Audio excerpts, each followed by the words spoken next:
கரூர் கூட்ட நெரிசல் மரணங்கள் தொடர்பான சிபிஐ விசாரணை நிறைவடைந்த நிலையில் தாவேக தலைவர் விஜய் தனி விமானத்தில் சென்னை திரும்பியுள்ளார். செய்தியாளர் வசந்த் இணைப்பில் இருக்கிறார். வசந்த், வணக்கம். சென்னை திரும்பினார் விஜய், விவரங்களை சொல்லுங்க. வணக்கம். தற்பொழுது டெல்லியிலிருந்து சென்னை திரும்பினார் தமிழக வெற்றி கழகத்தின் தலைவர் விஜய். அதாவது கரூரில் நடைபெற்ற மக்கள் சந்திப்பு கூட்டத்தில் உயிரிழப்பு ஏற்பட்டது குறித்து சென்னை உச்சநீதிமன்றத்தின் உத்தரவின்படி இந்த சம்பவம் குறித்து விசாரணையானது சிபிஐ மேற்கொண்டு வருகிறது. இந்த வழக்கு தொடர்பாக நேரில் ஆஜராகியிருந்த நடிகர் விஜய் தற்பொழுது தனி விமானம் மூலம் டெல்லியிலிருந்து புறப்பட்டு சென்னை விமான நிலையம் வந்தடைந்தார். சென்னை விமான நிலையம் வந்தடைந்து தற்பொழுது அவருடைய இல்லத்திற்கு புறப்பட்டு சென்றுள்ளார்.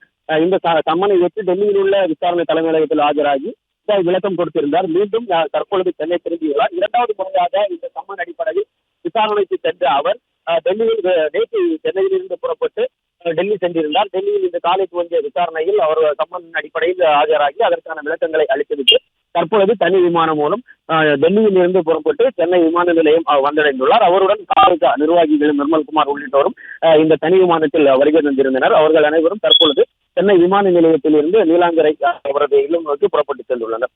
பிளே ஸ்டோர் மற்றும் ஆப் ஸ்டோரில் இருந்து பாலிமர் செயலியை QR கோடு மூலம் பதிவிறக்கம் செய்யுங்கள். செய்திகளை உடனுக்குடன் பெறுங்கள்.